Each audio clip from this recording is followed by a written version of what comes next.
Hi folks, I'm the newstarcadefan here. Welcome back to SC2VN. In the last episode, we lost track of time, but Reva is putting us through the paces. In this episode, we're gonna find out why she's the way she is. Sheesh, why does talking to her feel so unnatural? This has to be intentional on her part. I need a break.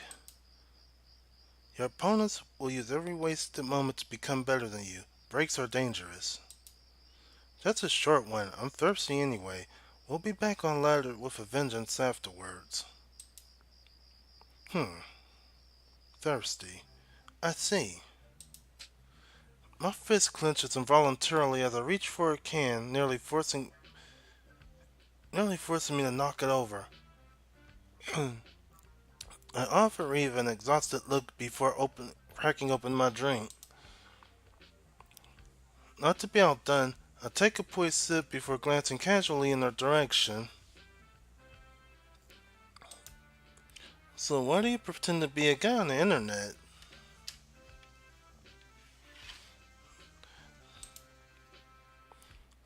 Now it's Reva's turn to tense up. Her face contorts, eyes glazing over as if scanning her internal database for scavenger combat. I think we just error 404'd her. 404. 404. Comeback not found. I knew it. I didn't. I do no such thing. Details about my private life are kept just so. Private. Others simply assume. Well, yeah, that is true.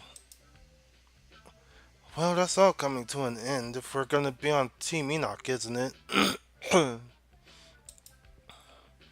I suppose. Excited about living in a team house? As long as it's being paid for, yes. In it for in it for the eSports money, I see. Of course, since primary school, I've dreamt of my own bunk bed and free cups of noodles. Reva's refreshingly honest and realistic about the pro gamer living conditions. Maybe she can talk some sense in the stunt. To be frank, anything is better than life back at home. Oh, trouble with your parents? No, my parents worked hard to give me opportunities they never had, and for that I will always be grateful. But they lived far from Seoul, so I was isolated from my friends for most of my life. Oh, so that's why she's a socially awkward person. You mean your online friends? Yes, but now I have the chance to make my own way. I take pride in the fact that I've turned my skills into a living, no matter how meager. You should be. Most people living off of StarCraft do it with the support of a team, but you've managed on your own. You have the right to be proud. Maybe, but sometimes, even though I'm happy with my accomplishments, I lack the confidence to devote more of myself to this game. Really, I wouldn't have expected to hear anything like that from you. Why? I don't know. You sort of seem like the resolute type. No regrets, that sort of thing.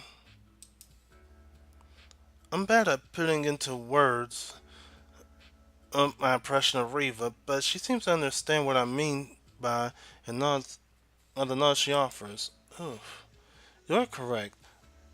That I always give my full effort to my pursuits. However, this is not a matter of regret. Normally I can be satisfied even in failure if I if I have done my best. But what if the task was not worth working towards the first place? What do you mean? Esports is like anything else, isn't it? It's a climb to the top. It is, but StarCraft is inherently less valuable than most other things. Art, athletics, education, science, or corporate career. Objectively, my time is better spent on anything other than pro gaming. but I do not believe that I can truly distinguish myself at any of those things. While it's possible, while it's possible as a pro gamer,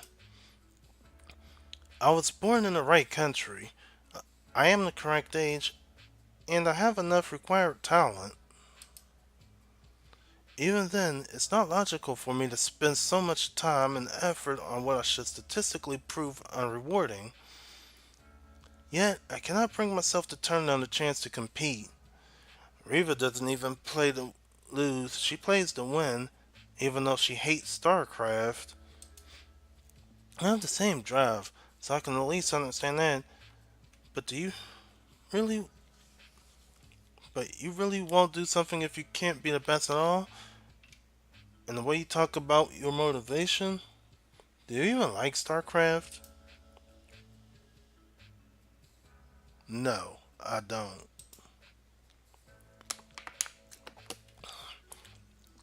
She answers bluntly, then looks away. I have nothing to say to that.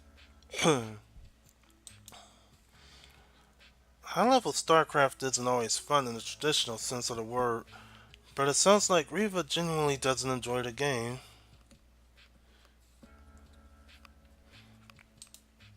For her to be as good as she is with that holding her back is hard to understand.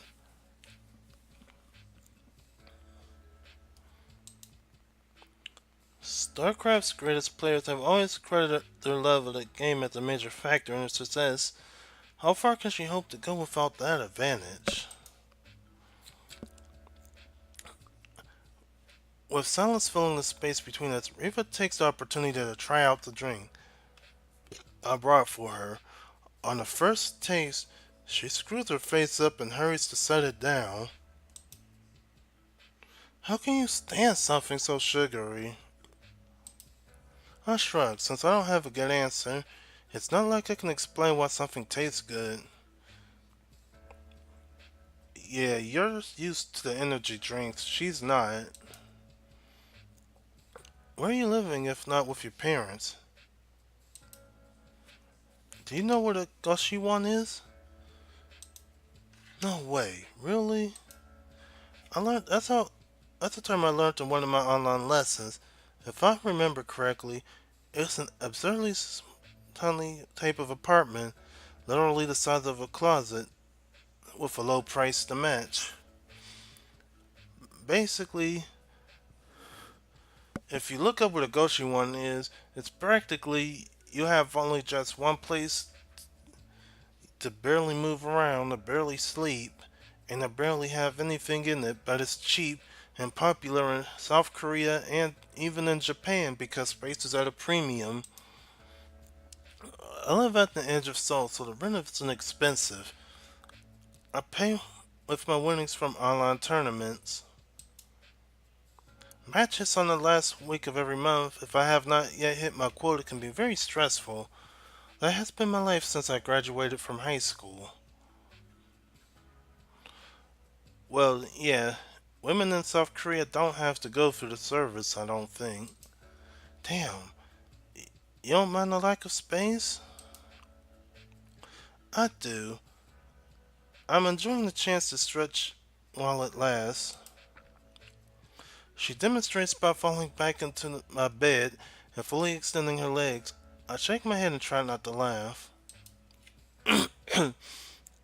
Alas, the team house would be a nice upgrade for the both of us.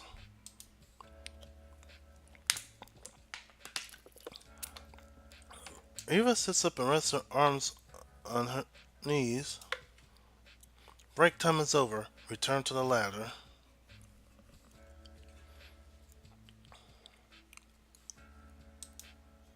Alright. I spin my chair back towards my computer and resume my training.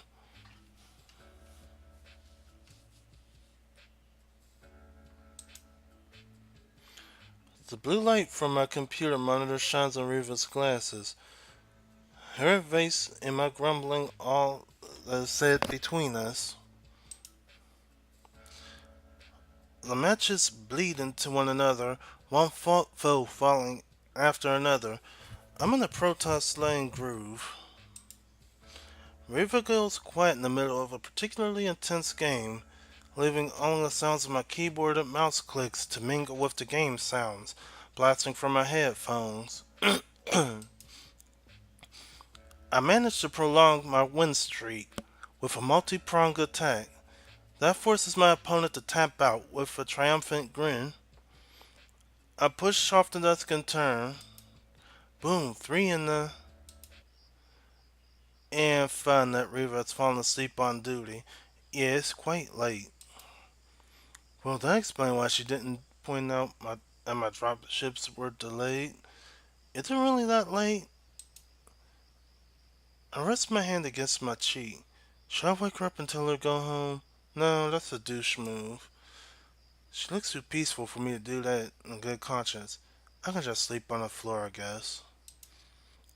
I bunch up a hoodie from my dresser into a makeshift pillow and ease myself into the space under my desk.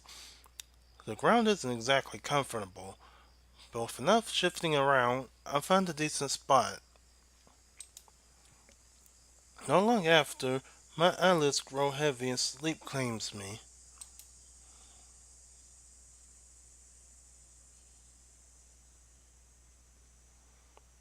I'm on the floor. Why am I on the floor? The trash on my desk is gone, and my bed is made. Actually, it was Reva who got up before you did. Right, Reva.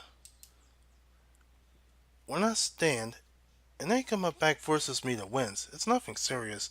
I must have turned over in my sleep and onto a weird angle.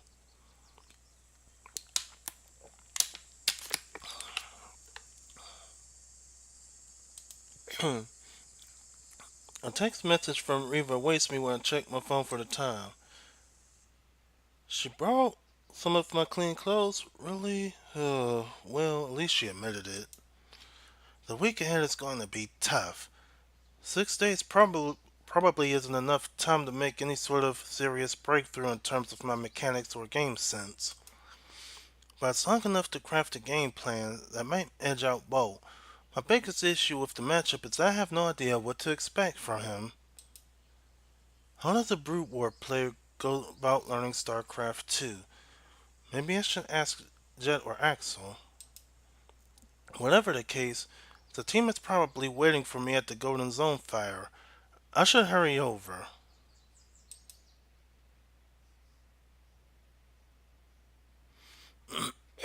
By noon, my wrists are sore with a warning of anti-rush defense. Without anything specific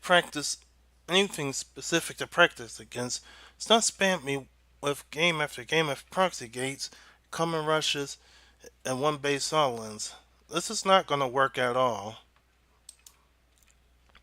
I feel prepared in the incredibly unlikely sense that Bolt risks the match on something like a two-gate. Stunt's a one-note Protoss, but he plays that note pretty damn well. Can you try something else for a change? My brain is starting to fry. Heh, I'm not even warmed up yet.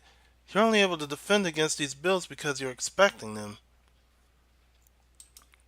Obviously, the whole point of cheese is to catch the opponent off guard. What's the point of cheesing when it's literally all you can do? Ouch.